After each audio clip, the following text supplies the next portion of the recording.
Hello, I'm Amanda Staudt, climate scientist for the National Wildlife Federation. As we mark the third anniversary of Hurricane Katrina, I've been reviewing what scientists have learned about how global warming will likely influence hurricanes, and more importantly, what this means for the U.S. East and Gulf coasts. In a nutshell, global warming will have three important impacts on these regions: stronger hurricanes, heavier rainfall, and rising sea level. First, climate models project that warming waters in the tropical Atlantic will cause maximum wind speeds to increase as much as 13%. That's enough to boost a hurricane up to the next category. For example, from a Category 3 to a Category 4. Second, because warmer air holds more moisture, rainfall rates are expected to increase by 10 to 31% over this century. And lastly, sea level rise will cause more damaging storm surges and further erode the natural defenses provided by coastal wetlands. These global warming trends will make communities and habitats along our coasts more vulnerable.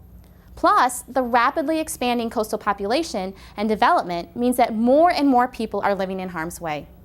The irony is, current flood insurance policies have encouraged people to build and rebuild in vulnerable locations, creating a costly cycle of destruction.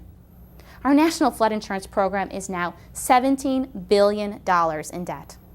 The last few decades have already brought an increase in hurricane activity. Despite this, coastal population has been growing and growing. This has meant ballooning economic losses for taxpayers and homeowners.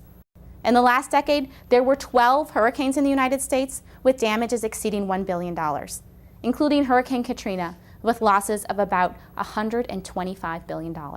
We must take global warming into account as we prepare for future hurricanes and manage our coasts. We must restore and protect our coastal wetlands, which provide the first line of defense against hurricane-related flooding. And finally, we must get at the root of the problem and reduce the global warming pollution that fuels stronger storms and leads to increasing sea level.